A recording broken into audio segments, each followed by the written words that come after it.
Hi, today we're on Route 66 here in the town of Amboy, which is right up here. And today we're going to hike up the Amboy Crater. Alright, so the trailhead starts at the end of the parking lot. Down here, there's a little sign here to welcome you to the trailhead. How much fun you'll have, especially in springtime.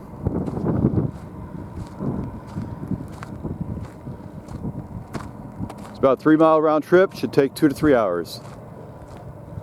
Here, maybe we'll find a pocket mouse or a kangaroo rat, but they're nocturnal. And it's daytime right now, so not likely. So Amboy Crater, it's a dormant cinder cone volcano, about 944 feet above sea level, and about 250 feet above the surrounding plains here. And the lava field is about 27 square miles. This whole site, it sits on the eastern Mojave Desert inside the Mojave Trails National Monument.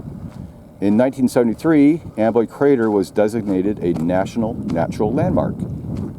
So this place is host to several butterflies, like the western pygmy blue, the common sooty wing, Mojave sooty wing, sand amygdalo blue, and the alfalfa looper moth. There's also a lot of desert plants we'll take a look at here too. So the trail's pretty well marked. You can't get lost. The beginning of the trail is pretty easy here. It's pretty compact sand material. So the cinder cone was created about 79,000 years ago, and scientists think the last volcano erupted about 10,000 years ago and is considered to be extinct or dormant. And the whole area here is the volcano's lava field, or more specifically is called a basalt lava plain. So some of the birds we might find out here in the desert, we have gnatcatchers, ash-throated flycatchers, ravens of course, red-tailed hawks, and turkey vultures. Little rest stop if you get tired. But we're only in this about a quarter mile, so you shouldn't be tired yet. Maybe when you're coming back. Yeah. So if you're lucky, you'll find a common Chuckwalla large desert lizard, Sauromalus obesus. Now they like to crawl into rocky crevices and wedge themselves by inflating their body with air. And these little reptiles are found in lava flows in rocky areas. So what is this lava rock thing? Really? Well, I'm glad you asked. All right, so this lava rock, this is called basalt, or better yet, alkali basalt. It's a extrusive igneous volcanic rock. It's low in silica content, dark in color, rich in iron and magnesium, and it usually has a column-like structure. Now it's typically composed largely of plagioclase with pyroxene and olivine. Now they're also very spongy. They have these steam cavities. Look at here. And these fill in with secondary materials like calcite, chlorite, and zeolites. And the wind coming from the west, all the sand here, it blows in all this sand, you see, which fills in the low spots on the surface of this lava flow. You can find the best examples of this rock while driving up 395, headed toward Lone Pine. And on the right is a 20-mile lava flow of basalt that has eroded over thousands of years.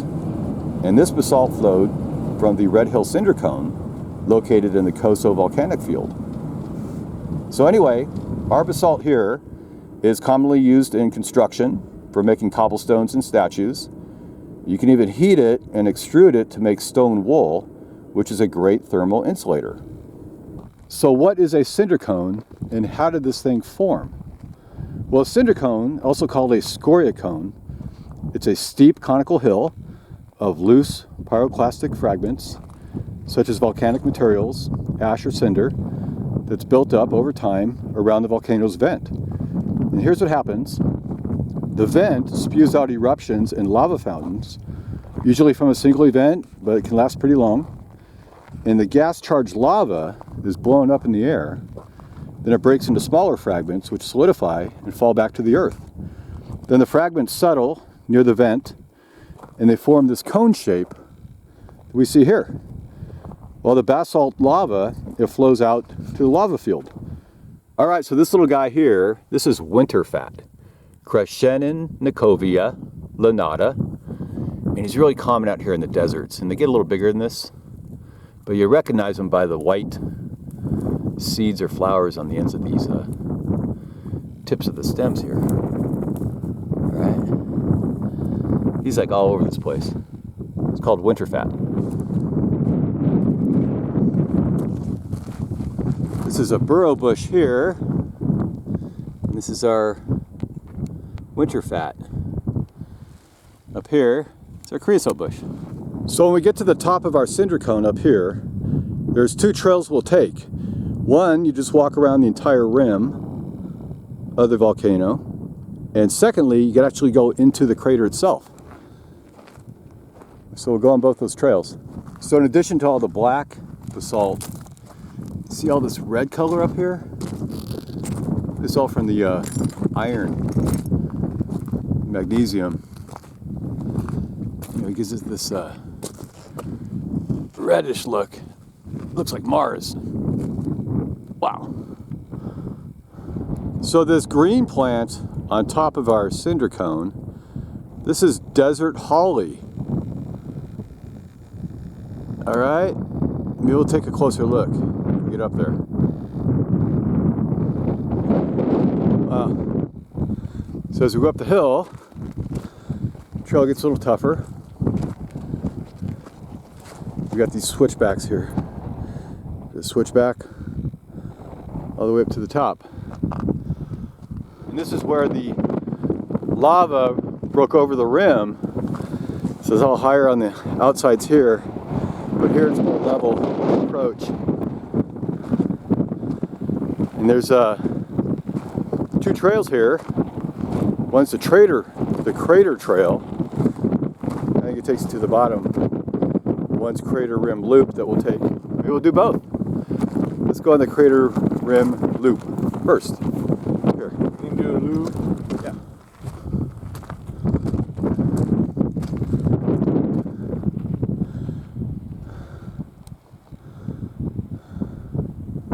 So our volcano here is really, actually, 4 nested craters in one.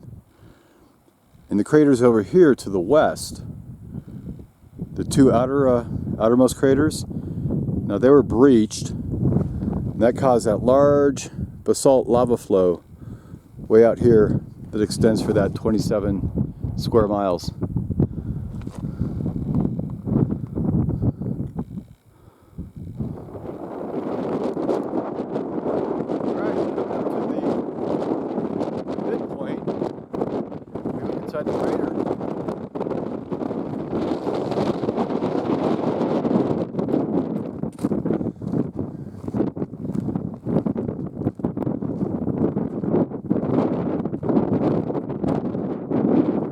Here's a look at the trail,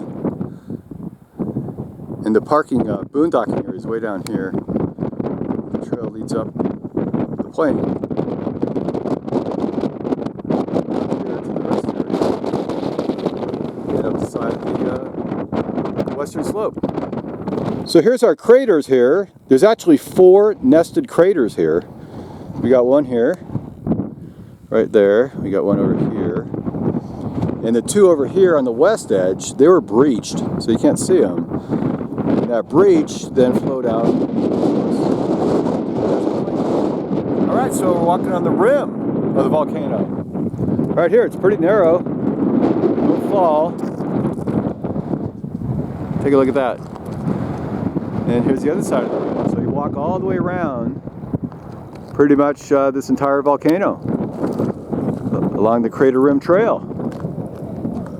So the wind here, as you can tell, comes from the west, all right? And it blows all the sand up to the crater here. And around the back side, we're looking east now. You see the sand deposits are on the outside rim of the volcano here. But in the middle, where there's a block, you don't have much sand. You have all the basalt lava, which is not covered up. All right, so we're kind of going down the crater trail. into the crater itself. A little more difficult. And also, it's pretty windy.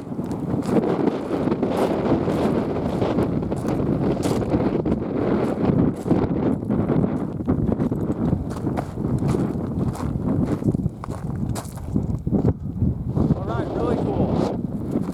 We're headed right down into the vent of our volcano. Here's our first vent I showed you. Right here. This is all mounted up here.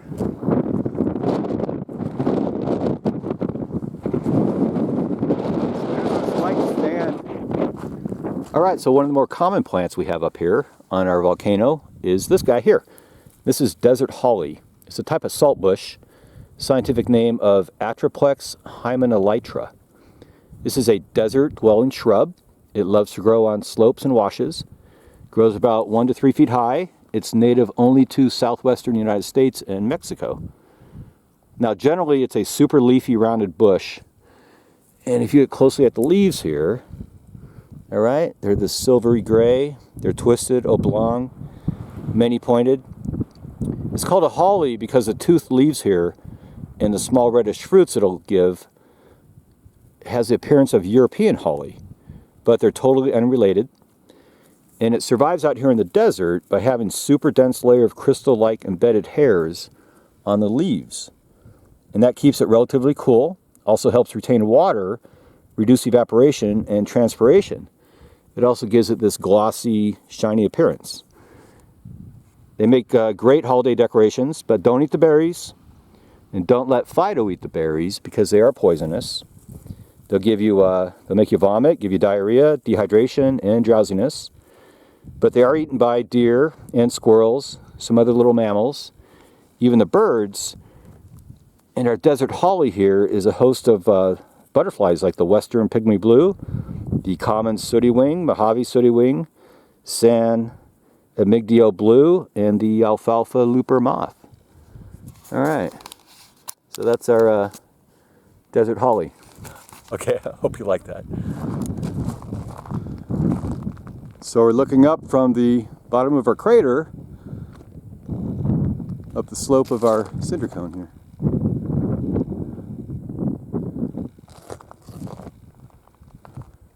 Okay, let's check out the other crater. That's crater number 1. Let's check out crater number 2.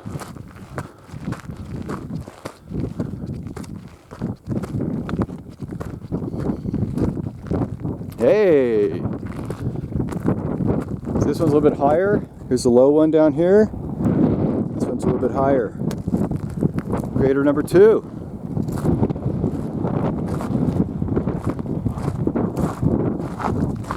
Alright, well, one last look before we leave our crater.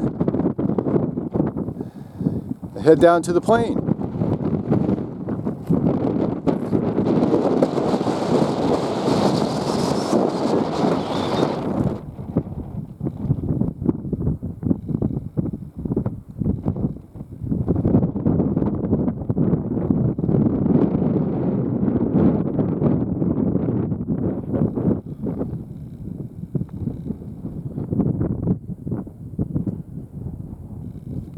All right, well, that concludes our tour of Amboy Crater. Okay, well, I hope you liked the video. It's worth visiting if you have the time. Be careful in summer because it gets pretty hot, all right? And please have a great day. Thanks for watching. Bye.